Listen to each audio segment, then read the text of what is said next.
Sveiks, skatītāji! Šis būs jau kārtējais, trešais video manā auditorijā par Latvijas atvērtību starptautiskajos darījumos ar nekustamo īpašumu.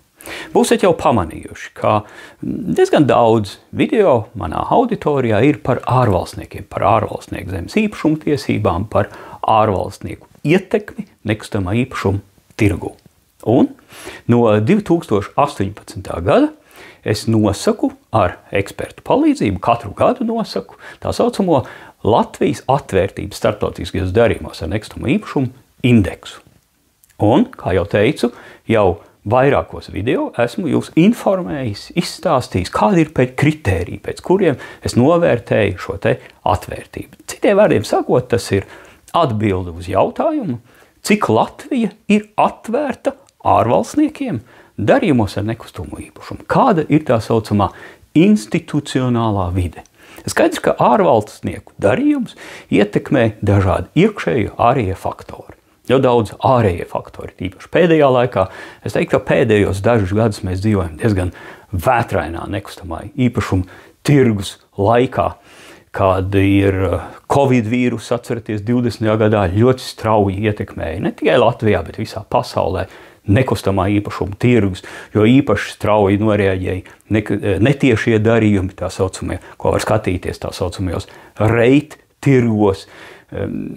Tāpat arī pēdējā laikā energoresursu cenu kāpums, būvmateriālu cenu kāpums, darba spēka cenu kāpums, protams, karš Ukrainā, kā arī citi faktori, tas viss kopumā būtiski ietekmē nekustamo īpašumu tirgus. Protams, jāpiemirs arī Eiribors, arī ļoti straujais kāpums, ilgstoši. Pat, es teiktu, vesela paudze bija 10 gadus, tas ir daudz, bija pieraduši, ka Eiribors ir 0 vai pat ar mīnus zīmi. Iedomājieties, ja ir kāds jaunietis ap 20 gadu vecs un viņš 10 gadu līdz pat 30 gadiem dzīvo, ka Eiribors ir ap 0 vai mīnus. Un tad, kad domā, ka būtu kāds kredīts jāņem, tad izrādās vairs, ka Eiribors nav 0, bet ir jau 4%. Tas bija diezgan liels un strauji pārsteigums. Tas viss kopumā, protams, ietekmē nekustamo īpašumu tirgu. Bet būtiski jautājums ir, tātad šie visi lielākoties bija ārējie faktori, kur Latvija ietekmēt nevar. Bet ir arī iekšējie faktori, un to kopumā varētu apzīmēt kā institucionālo vidi, un tāpēc arī, kā jau teicu, mans pētījums par šo te atvērtību. Un šoreiz es izstāstīšu, kāda ir tā mana indeksa tendence, tātad no 2018. gada.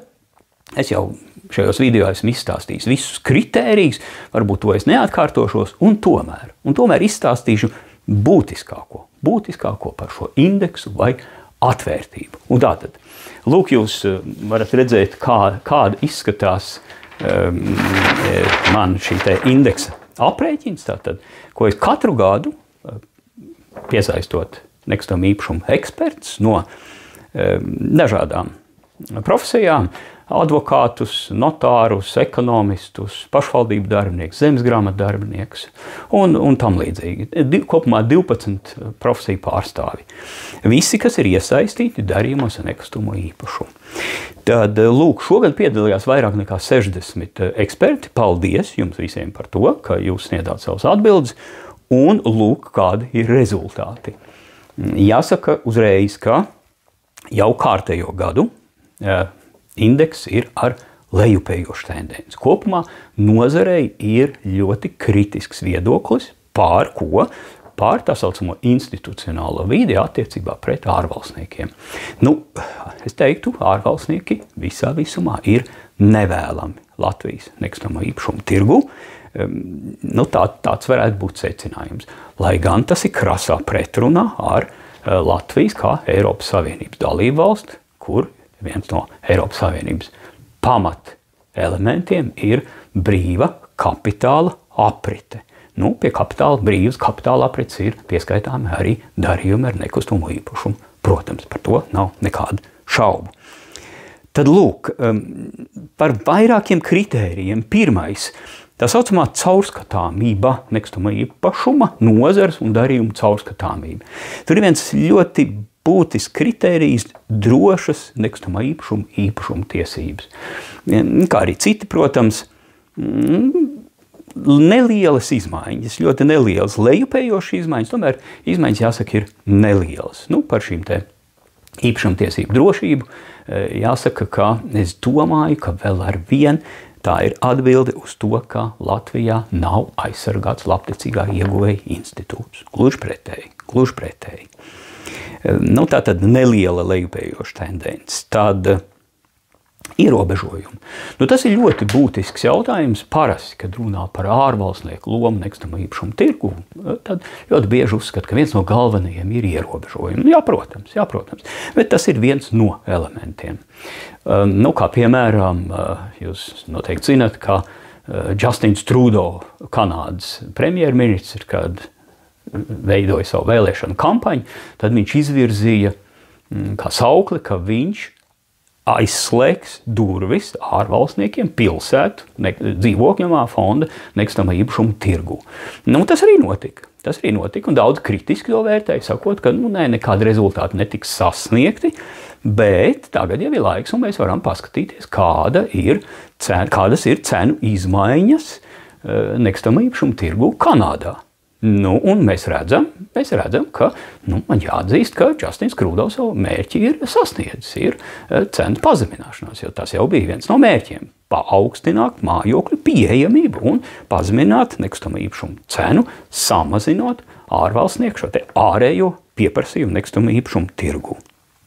Latvijā ar ļoti nebūtiskām izmaiņām es neteiktu, ka pēdējā laikā iepriekš pie ierobežojumiem varētu pieskaitīt tādus notikumus, kā, piemēram, Eiropas Savienības tiesas 20. gada spriedums lietā par to, ka Latvija ar valodas zināšanu kritēriju, lai iegūtu Eiropas Savienības pilsoņi lauksaimniecības zemi īpašumā virs 10 hektāriem fiziskas personas, 5 hektāriem juridiskas personas, tad bija tiesvedība, kurā Latvija zaudēja. Un ar to tika atzīts, ka šīs te valodas kritērijas, latviešu valodas zināšanas ir Eiropas Savienības pilsoņus diskriminējoši. Bet tas nav pēdējā, tas nav 23. gadā.